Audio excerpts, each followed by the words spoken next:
ॐ हरिहराखिलगुरो नमस्ते नमस्ते गौरीसुताय दिनकराय नमस्ते रमापतये उमापतये नमस्ते परमदेवतायै ॐ नीलाचलनिवासाय नित्याय परमात्मने बलभद्र सुभद्राभ्यां जगन्नाथाय ते नमः। हरि ओम। सर्वे भवन्तु सुखिनः। নমস্কার। আজ থেকে আমরা আমার পূর্ব ঘোষিত কার্যক্রম অনুসারে প্রতি বৃহস্পতিবার করে স্কন্ধপুরাণোক্ত বিষ্ণুখণ্ডের অন্তর্গত পুরুষোত্তম মাহাত্ম্য পাঠ করার চেষ্টা করব। তার পূর্বে কয়েকটা কথা বলা দরকার। আমাদের হিন্দু ধর্মে চতুর্বেদ, অষ্টাদশ পুরাণ আমাদের ভগবান বেদব্যাস আমাদেরকে দান করেছেন। এগুলির মধ্যে সবথেকে বৃহত্তম বলতে পারা যায় এই স্কন্ধ মহাপুরাণকে। কারণ স্কন্ধ পুরাণের বর্তমানে প্রাপ্ত শ্লোক সংখ্যা ৮১,০০০ এবং স্কন্ধ পুরাণের মধ্যে বেশ কিছু অংশ এখনো পর্যন্ত খুঁজে পাওয়া যায়নি, যা যদি পাওয়া গিয়ে থাকে তা তার কায়াকলেবর বৃদ্ধি করে অন্ততপক্ষে ১ থেকে ১.৫ লক্ষ শ্লোকের মহাপুরাণে পরিণত হতেই পারে। স্কন্ধপুরাণকে নিয়ে দুই প্রকারের মতভেদ আছে। প্রথমত একটি খণ্ডাত্মক, আর একটি হচ্ছে সংহিতাত্মক। স্কন্ধপুরাণে মূলত বেশ কিছু আমাদের তীর্থের বর্ণনা এবং কিছু কিছু মাস, ব্রত ইত্যাদি ইত্যাদি এবং মহাদেবের কিছু লীলা এগুলি বর্ণিত করা হয়েছে। তার মধ্যে গিয়ে যেগুলি খণ্ড আছে তার মধ্যে অন্যতম খণ্ড হচ্ছে বিষ্ণুখণ্ড। বিষ্ণুখণ্ডের দ্বিতীয় যে অংশ সেটি হচ্ছে পুরুষোত্তম মাহাত্ম্য খণ্ড। এখানে বক্তা হচ্ছেন মহর্ষি জৈমিনী এবং শ্রোতা ঋষিকুল। তবে আমরা শুরু করছি বর্তমানে পুরুষোত্তম মাহাত্ম্য পাঠ। আমি পুরুষোত্তম মাহাত্ম্যের সমস্তটা সংস্কৃতে পাঠ করছি না। কিছু কিছু অংশ যেগুলি বিশেষ শ্লোক বলে আমি বিবেচনা করে উঠতে পারবো আমার বিদ্যা বুদ্ধি সামর্থ্য অনুসারে, সেই জায়গাগুলি শ্লোকগুলিকে আমি উদ্ধৃত করার চেষ্টা করব। বাকি অংশটা আমি আপনাদেরকে বাংলায় শোনাচ্ছি। প্রথম অধ্যায় শুরু করছে এরকমভাবে যে একদা মুনিগণ মহর্ষি জৈমিনীকে সম্বোধন করিয়া বলিলেন, ভগবান, আপনি সকল শাস্ত্রজ্ঞ ও সমুদয় তীর্থের মাহাত্ম্য অবগত। ইতিপূর্বে তীর্থকথন প্রস্তাবে পরম পবিত্রতাজনক পুরুষোত্তম নামক সুমহৎ ক্ষেত্রটির উল্লেখ করিয়াছেন। ওই ক্ষেত্রে শ্রীপতি নারায়ণ মানবলীলা সাধনোদ্দেশে দারুময় কলেবর পরিগ্রহণপূর্বক বিরাজমান আছেন, যিনি দর্শন মাত্রেই সাক্ষাৎ মুক্তি ও সকল তীর্থের ফল প্রদান করেন।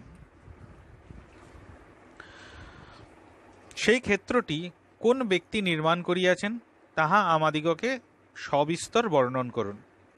সেই সাক্ষাৎ নারায়ণ স্বয়ং ভগবান পরমপুরুষ জ্যোতিস্বরূপ হইয়াও কি নিমিত্ত দারুময় রূপে সেই ক্ষেত্রে স্থিতি করিতেছেন, আপনার নিকট তৎশ্রবণে আমাদিগের কৌতূহল হইতেছে। যেহেতু আপনি পরম বাগ্মী ও সকল লোকের গুরু, তাই আপনি আমাদের দয়া করে এই ক্ষেত্রের মাহাত্ম্য বর্ণন করুন। মহর্ষি জৈমিনী তখন মুনিগণকে সম্বোধন করে বললেন, হে মুনিগণ, সেই পরম রহস্য ক্ষেত্রের বিবরণ পুরাকালে কার্তিকেয় মহাদেবের মুখপদ্ম হইতে শ্রবণ করিয়া মন্দার পর্বতে সিদ্ধগণ ও দেবগণের সভাতে বর্ণন করিয়াছিলেন। আমি তখন সেই দেবদেব মহাদেবের পূজনার্থে তথায় গমন করিয়া কার্তিকেয় মুখ বিনির্গত তৎসমুদয় যে প্রকার শুনিয়াছিলাম তাহা অবিকল বর্ণন করিতেছি, আপনারা শ্রবণ করুন। যাহারা বিষ্ণুভক্তি পরায়ণ নহে, ইহা শুনিয়া তাহাদিগকে এর মনে ভক্তি সঞ্চয় হয় না। এরপরে এর যে পুরুষোত্তম মাহাত্ম্য, তার মাহাত্ম্যের সবথেকে প্রথম যেটি মানে বর্ণনা শ্লোক, সেটিকে তিনি বলছেন, সেটিকে সর্বপ্রথম বলছি, তারপরেতে তার আমি অর্থ বলছি। যদ্যপেশ জগন্নাথ সর্বগ সর্বভাবন সন্তি ক্ষেত্রাণি চন্যানি সর্বপাপহরানি বৈ এতৎ ক্ষেত্রং বরং চাস্য বপুর্ভূত মহাত্মনঃ স্বয়ং বপুস্মাংস্তত্রাস্তে স্বনাম্নাখ্যাপিतं हि তৎ তত্র ये स्थातुमिच्छन्ति ते सर्वे अपि हतांहस किं पुनस्तत्र तिष्ठन्तो ये पश्यन्ति गदाधरम। অর্থাৎ, যদিও এই জগন্নাথ সর্বব্যাপী, সকলের কারণ এবং বহুল পাপ নাশক এবং অন্যান্য অনেক ক্ষেত্রও আছে, তথাপি এই ক্ষেত্রটি সেই মহাত্মা ভগবানের বপুস্বরূপ হওয়াতে সর্বাপেক্ষা শ্রেষ্ঠত্ব লাভ করিয়াছে। অর্থাৎ এখান থেকে আমরা জানতে পারছি যে শ্রীক্ষেত্র হচ্ছে স্বয়ং ভগবান নারায়ণের দেহ। সেই কারণে বাকি সমস্ত বিষ্ণু ক্ষেত্রের মধ্যে শ্রীক্ষেত্র শ্রেষ্ঠ। ওই মহাত্মা স্বয়ং বিগ্রহধারী হইয়া সেই স্থানে অবস্থান করিতেছেন এবং সেই ক্ষেত্রটি স্বনামে বিখ্যাত করিয়াছেন। সেই স্থানে যে ব্যক্তিরা অবস্থান করিতে ইচ্ছা করেন, তাহাদিগের সমুদয় পাপ বিনষ্ট হয়, এবং যে ব্যক্তিরা বাস করিয়া গদাধরের সেই মূর্তি দর্শন করিতেছেন, তাহাদের সৌভাগ্য বর্ণনাতীত। অর্থাৎ শুধুমাত্র সেখানে আমাদের থাকাতেই মাহাত্ম্য শুধু নয়, থাকলে তো মানে পরবর্তীকালে আমরা পড়ব যখন, যে যারা যারা সেই স্থানেতে থাকে তারা দেহান্তের পরে স্বয়ং ভগবান বিষ্ণুর সম রূপ প্রাপ্ত হয়ে, যেভাবে কিছুক্ষণ বাদেই আপনারা দেখতে পাবেন যে একজন কাক, তিনি রোহিণীকুণ্ডের সম্মুখে এসে দেহত্যাগ করে তিনি চতুর্ভুজ বিষ্ণুর আকৃতি লাভ করে বৈকুণ্ঠ প্রাপ্ত হলেন। চতুর্ভুজ আকৃতি লাভ করে তিনি তখন বৈকুণ্ঠ প্রাপ্ত হয়েছিলেন। এবং শুধুমাত্র সেটিই নয়, সেখানেতে অবস্থানের যারা ইচ্ছা পর্যন্ত করে তাদেরও পর্যন্ত সমুদয় পাপ বিনষ্ট হয়ে যায়, এমনই এই পরম পবিত্র ক্ষেত্র। সেই পরম রমণীয়, এবার সেই ক্ষেত্রের বর্ণনা দেওয়া হচ্ছে। সেই পরম রমণীয় আশ্চর্য ক্ষেত্রটি 10 যোজন বিস্তৃত, তীর্থরাজ সমুদ্রের সলিল হইতে সমুত্থিত হইয়া বালুকা রাশিতে বেষ্টিত। উহার মধ্যস্থলে বৃহৎ নীল পর্বত দ্বারা পরিবেষ্টিত আছে। অতি দূর হইতে ইহা পৃথিবীর একটি স্তনস্বরূপ বলিয়া অনুভূত হয়। পুরাকালে বরাহ বিগ্রহধারী নারায়ণ প্রলয়কালে নিমগ্ন পৃথিবীকে উদ্ধার করিলে ব্রহ্মা তাহাকে সর্বতোভাবে পরিশোভিত ও পর্বতবেষ্টিত করিয়া সুন্দর রূপ সুস্থিরা করিয়াছিলেন। তিনি এই স্থান সৃষ্টিপূর্বক তীর্থ ও ক্ষেত্র সকল যথাস্থানে বিনিবেশিত করিয়া সৃষ্টিভাবে আপনাকে নিপীড়িত বোধে চিন্তা করিলেন যে কি উপায় অবলম্বন করিলে আর আমার এই গুরুতর কার্যভার বহন করিতে না হয়, এবং আধ্যাত্মিকাদি ত্রিতাপে তাপিত জীবেরাই, অর্থাৎ আধি দৈবিক, আধি ভৌতিক এবং আধ্যাত্মিক, আমাদের ত্রিবিধ তাপ, একে বলে ত্রিতাপ। আধ্যাত্মিক আদি ত্রিতাপে তাপিত জীবেরাই বা কি প্রকারে মুক্তি লাভ করিবে? এই প্রকারে চিন্তা করিতে করিতে প্রজাবৎসল প্রজাপতির মনে উদয় হইল যে মুক্তির একমাত্র কারণ পরাৎপর পরমেশ্বর বিষ্ণুকে স্তব করি। এই মনে করিয়া ব্রহ্মা স্তব করিলেন যথা: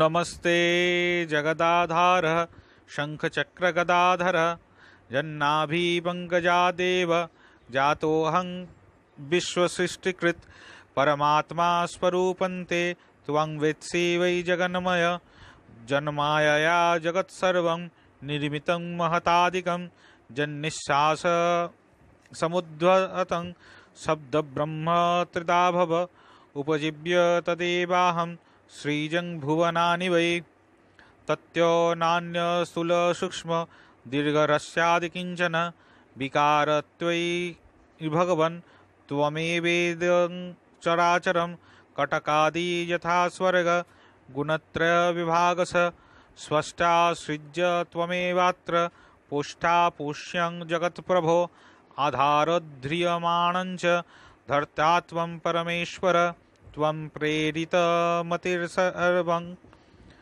श्चरन्ते च शुभाशुभं ततो प्राप्नोति सदृशीं त्वय्यं विहितं गतिं जगतोऽस्य गतिर्भर्ता साक्षी त्वं परमेश्वर चराचरगुरो सर्व बीजभूतरूपामय प्रसादाद्य जगन्नाथ नित्यं तच्चरणस्य मे। अर्थात हे शंखचक्र गदाधारीन আপনি জগতের আধার, আমি এই বিশ্বের সৃষ্টিকর্তা হইয়াও স্বয়ং আপনার নাভিপদ্ম হইতে জন্মলাভ করিয়াছি, আমি আপনাকে নমস্কার করি। জগদাত্মন, আপনার পরমাত্মস্বরূপ আপনিই জানেন। আপনারই মায়াতে এই নিখিল মহদাদি জগৎ নির্মিত হইয়াছে। হে ভগবান, আপনার নিঃশ্বাসবায়ু হইতে সমুত্থিত শব্দ ব্রহ্ম ওম তৎসৎ এই মন্ত্র অর্থাৎ শব্দ ব্রহ্ম এই রূপে ত্রিধা বিভক্ত হইয়াছে। আমি তাহাই আশ্রয় করিয়া এই সকল ভুবন সৃজন করিতেছি। তোমা হইতে স্থূল বা সূক্ষ্ম, দীর্ঘ অথবা হ্রস্ব কিছুই পৃথক নয়। যেমন সুবর্ণ বিকার প্রাপ্ত হইলে বলয় প্রভৃতি অলঙ্কার জন্মে, সেইরূপ সত্য রজ ও তম গুণত্রয় বিভাগে অবস্থানান্তর ভেদে আপনি এই সমুদায় চরাচর স্বরূপ হইয়াছেন। হে জগৎপ্রভু, তুমি সৃজনকর্তা, তুমি আবার সৃষ্ট বস্তু হও, তুমি পালনকর্তা এবং তুমি আবার পালনীয় হও, তুমি আধার, তুমি আধেয় এবং তুমি ধারণকর্তা। সকল জীবেরাই তোমা কর্তৃক নিমন্ত্রিত হইয়া শুভ বা অশুভ কর্মের অনুষ্ঠান করে ও বিহিত কর্মফলানুরূপ অবস্থান লাভ করে। হে পরমেশ্বর, তুমি জগতের গতি, তুমি ভরণকর্তা এবং তুমি ইহার সাক্ষী। হে কৃপাময়, তুমি এই চরাচর জগতের গুরু ও সকল জীবেরই বীজস্বরূপ। হে জগন্নাথ, আমি নিয়ত তোমার শরণাগত, অদ্য আমার প্রতি প্রসন্ন হও। এই বলে তখন মহর্ষি জৈমিনী মুনিগণকে বললেন যে সেই নীল জলধর সদৃশ শঙ্খচক্রাদি চিহ্নিত দীপ্তিবিশিষ্ট মুখপঙ্কজ গরুরোবহী গরুরধ্বজ ভগবান বিষ্ণু এই প্রকারে ব্রহ্মা কর্তৃক স্তুয়মান হইয়া তাহাকে কিছু বলিবার অভিপ্রায়ে বিস্ফুরিতাধর হইয়া আবির্ভূত হইয়া কহিলেন।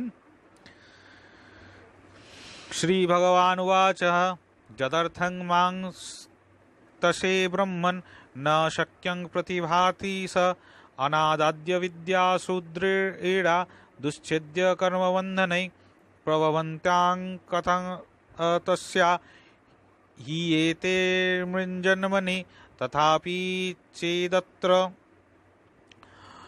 কৃতোদবস্যায় স্তবানস্য ক্রমেণ येन हि भवेत् तत्येव वक्ष्यामि कारणः अहं त्वं त्वमहं ब्रह्म तन्मयं चाखिलं जगत् रुचिस्ते यत्र मे तत्र नान्येथेति विचारः सागरस्योत्तरे तीरे महानद्यान्तदक्षिणे सप्रदेशपृथिव्यां हि सर्वतीर्थफलप्रदा तत्र ये मनुजा ब्रह्मन् निवसन्ति सुबुद्धमं जन्मान्तरकृतानां च पुण्यानां फलभागिनः नाल्पपुण्या प्रजायन्ते नाभक्ता मयि पद्मज एकाम्रकाननद्यावत् दक्षिणोऽधितीर्थभो पदात् पदात् श्रेष्ठतमः क्रमेण परिकीर्तितः सिन्धुतीरे तु यो ब्रह्मन् राजते नीलपर्वतः पृथिव्यां गोपितं स्थानं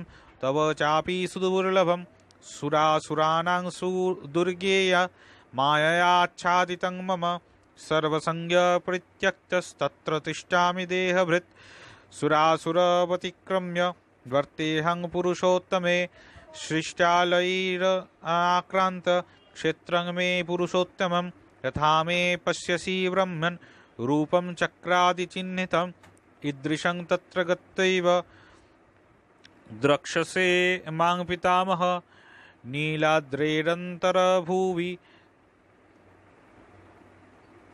कल्मन्यग्रोध्वमूलतः वायव्यां दिशि यत्कुण्डं रोहिणं नाम विश्रुतं तत्तीरे निवसन् मां पश्यश्चर्म चक्षुषा तदंवस्नाक्षिणपापा मम सायुज्यमाप्नुयु तत्र व्रज महाभाग दृष्ट्वा मां ध्यायतस्तव प्रकाशयास्यते तस्य क्षेत्रस्य महिमापर आश्चर्यभूतपरमंस्तवापि स भविष्यति श्रुते स्मृतिहासपुराणगोपितं जन्मायया तन्न हि कस्य गोचरं प्रसादातस्तवत्तन्त बाधुना प्रकाशमायास्यति सर्वगोचरव्रतेषु तीर्थेषु च यज्ञदानये पुण्यं यदुक्तं विमलात्मानं हिव अह निवासाल्लभते तु सर्वनिमेषवासात् खलु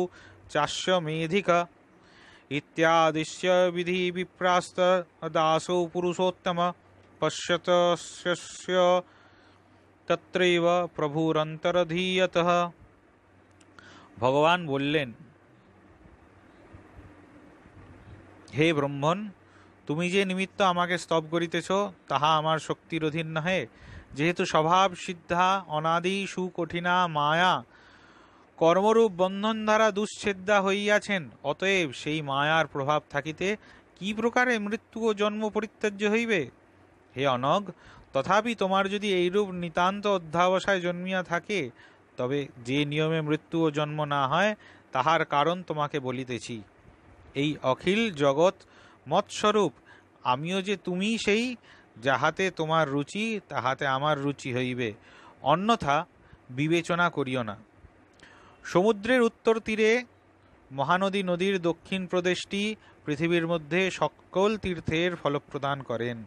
হে ব্রহ্মণ, সেই স্থানে যে মনুষ্যেরা বসতি করিতেছেন তাহারাই সুবুদ্ধি এবং পূর্ব জন্মার্জিত পুণ্যের ফলভাগী হইয়াছেন। যাহাদিগের অল্প পুণ্য এবং আমাতে ভক্তি নাই, তাহারা সেই স্থানে জন্মগ্রহণ করিতে পারে না। একাম্র কানন ভুবনেশ্বর হইতে দক্ষিণ সমুদ্রের তীরভূমি পর্যন্ত প্রত্যেক পদক্ষেপের স্থান উত্তরোত্তর অপেক্ষাকৃত পবিত্র বলিয়া শ্রেষ্ঠ হইয়াছে। হে ব্রহ্মণ, সিন্ধু তীরে যে স্থানে নীল পর্বত বিরাজিত আছে, পৃথিবীর মধ্যে সেই স্থানটি গোপনীয় এবং তোমারও অতি দুর্লভ। তাহা দেবতা ও অসুরগণের দুর্বিজ্ঞেয় এবং মদীয় মায়াতে আবৃত আছে। আমি সকল সঙ্গ পরিত্যাগপূর্বক দেহ ধারণ করিয়া